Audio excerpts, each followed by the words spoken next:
Assalamualaikum warahmatullahi wabarakatuh. Bismillah walhamdulillah wassalatu wassalamu ala rasulillah wa ala alihi wa sahbihi wa man wala. Naam, ahlan wa sahlan wa marhaban bikum jami'an kepada adik-adik santri kelas 11 yang Ustadz banggakan dan yang Ustadz sayangi. Alhamdulillah, di kesempatan kali ini kita bisa bertemu kembali untuk melanjutkan proses kegiatan KPM online kita, khususnya di mata pelajaran hadis. Insya Allah materi kita kali ini terkait bab sholatul khawfi.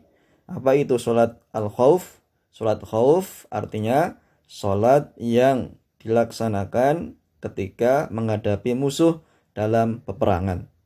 Sholat khawf adalah sholat ketika menghadapi musuh dalam peperangan. Nanti silahkan sambil menyaksikan video yang di dalamnya ada penjelasan Ustadz, kalian membuka kitab muqarrarnya masing-masing. Kita ke hadis 160. Di situ ada matan hadisnya, kemudian ada sekitar 5 faidah, 5 poin penting terkait faidah yang dapat kita ambil dari matan hadis tersebut. Langsung saja kita masuk ke hadisnya, hadis yang ke-160.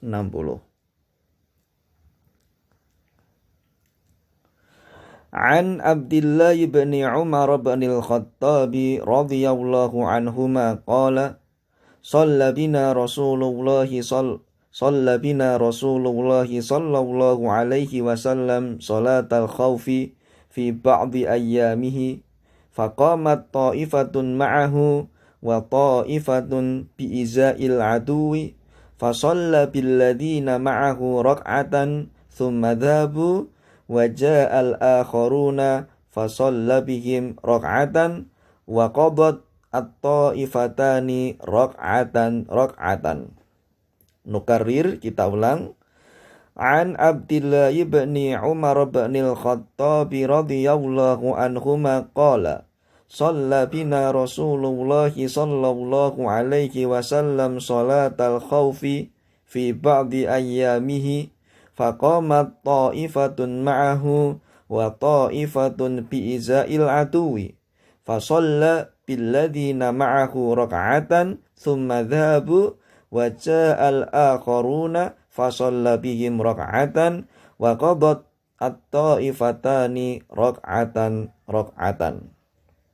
Maknanya,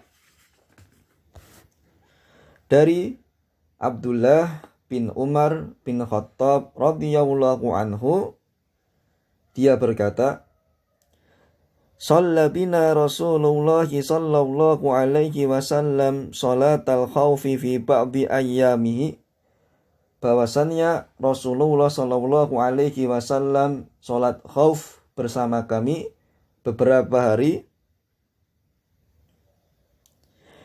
Faqamat ta'ifatun ma'ahu wa ta'ifatun bi'iza'il adu. Beliau sallallahu alaihi wasallam salat khauf bersama kami beberapa hari ketika kami berhadapan dengan musuh. Maka sekelompok sahabat berdiri bersama beliau sallallahu alaihi wasallam dan sekelompok yang lain berjaga menghadapi musuh. Wa ta'ifatun bi'iza'il adu, sekelompok yang lain berjaga menghadapi musuh. Fasalla billadzina ma'ahu rak'atan thumma dhahabu. Rasulullah sallallahu alaihi wasallam salat dengan para sahabat yang bersama beliau 1 rakaat, lalu mereka pergi bergantian untuk berjaga. Wa ja'al akharuna, kemudian datang sekelompok lain dari para sahabat, fasalla bihim rak'atan, maka Rasulullah sallallahu alaihi wasallam salat 1 rakaat lagi bersama mereka. Wa qadat at-ta'ifatani rak'atan.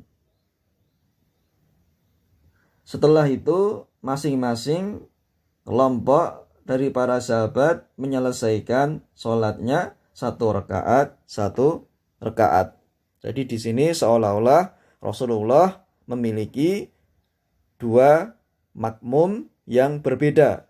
Makmum dari kalangan sahabat yang pertama dan makmum dari kalangan sahabat yang kedua, bergantian. Satu rakaat bersama Rasulullah, kemudian kembali untuk berjaga atau berperang. Setelah itu tadi yang sahabat yang berjaga bergantian menjadi ikut salat bersama Rasulullah setelah mereka kelompok yang pertama selesai mengerjakan satu rakaat bersama Rasulullah. Tetap imamnya adalah Rasulullah, tapi makmumnya dari para sahabat yang terdiri dari dua kelompok secara bergantian, tapi tidak sampai selesai satu rakaat bergantian. Kita ulang maknanya secara lengkap. Dari Abdullah bin Umar bin Khattab radhiyallahu anhu, dia berkata bahwasannya Rasulullah sallallahu alaihi wasallam salat khauf bersama kami para sahabat beberapa hari ketika berhadapan dengan musuh. Maka sekelompok sahabat berdiri untuk salat bersama beliau sallallahu alaihi wasallam dan sekelompok yang lain berjaga menghadapi musuh. Rasulullah sallallahu alaihi wasallam salat dengan para sahabat yang bersama beliau satu rakaat, lalu mereka pergi gantian untuk berjaga. Kemudian datang kelompok yang lain dari kalangan sahabat yang tadi menunggu, maka Rasulullah sallallahu alaihi wasallam salat satu rakaat bersama mereka, sahabat dari kelompok yang kedua. Setelah itu masing-masing dari kelompok tersebut menyelesaikan atau menyempurnakan sholatnya satu rakaat. Maknanya seperti itu. Tayyib, baik, sekarang kita ke fawaid al-hadis, faidah hadis. Yang pertama, masyru'iyatu sholatil khawfi, disyariatkannya sholat khauf. Yang kedua, dalilun ala ta'aqqudi sholatil jamaah, fasolatul jama'ati wajibatun, sebagai dalil atau bukti akan besarnya perkara sholat berjamaah dan bahwasannya sholat berjamaah itu hukumnya adalah wajib. Yang ketiga, sholatul khawfi qad tastamirru ayyaman, sholat khauf bisa berlangsung selama berhari-hari. Yang keempat, wa dalla hadzal haditsu ala ihda hayati sholatil khaufi. Hadis ini menunjukkan salah satu bentuk tata cara prosesi sholat khauf. Tentunya sholat khauf memiliki beberapa bentuk tata caranya, dan ini salah satunya sebagaimana di hadis yang telah kita baca tadi. Kemudian yang terakhir, yang kelima, wastadalla bil hadithi ala wujubil hadari minal a'da'i wa wujubu fi'lil asbabi allati taqayna min syarri a'da'ina fil hurubi ma'at tawakkuli ala Allahi ta'ala. Afan, saya ulang. Wastadalla bil hadithi ala wujubil hadari minal a'da'i wa wujubu fi'lil asbabi allati taqina, tahmina, melindungi kita, min syarri a'da'ina fil khurubi ma'at tawakkuli ala Allahi ta'ala.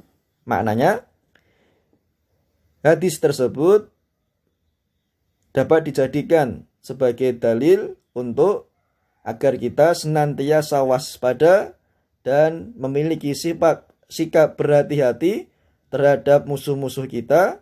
Kemudian wajibnya kita untuk melakukan sebab-sebab sebagai wasilah. Dengan sebab-sebab itu kita terlindung dari keburukan para musuh ketika peperangan berkecamuk diiringi dengan sikap tawakal kepada Allah Ta'ala. Saya ulang, hadis tersebut dijadikan sebagai dalil agar kita umat muslim senantiasa waspada dan memiliki sikap kehati-hatian terhadap musuh. Juga kewajiban kita untuk melakukan sebab-sebab sebagai sarana perantara kita untuk melindungi dari keburukan para musuh ketika perang sudah berkecamuk, yang dengan sebab-sebab tersebut diiringi dengan sikap tawakal kepada Allah Ta'ala. Jadi kita tidak hanya sekedar waspada dan berhati-hati, tapi juga bertawakal yang diiringi dengan suatu perbuatan. Yang dengan perbuatan tersebut kita tidak hanya menyandarkan diri kita kepada Allah hanya sekedar ucapan tawakal, sudah kita yakin saja, bukan. Tapi kita bertawakal, waspada, hati-hati, tapi juga melakukan ikhtiar dan perbuatan sebagai wasilah kita akan keyakinan kita terhadap pertolongan Allah Subhanahu wa Ta'ala. Itu tadi beberapa faedah yang dapat kita petik dari matan hadis terkait dengan bab sholat al-khauf. Toyib. Itu materi kita di pertemuan kali ini. Insya Allah kita akan lanjutkan materi kita terkait hadis berikutnya nomor 161 di pertemuan yang akan datang. Selesai. Aku qauli hadza. Barakallahu fikum jami'an. Wassalamualaikum warahmatullahi wabarakatuh.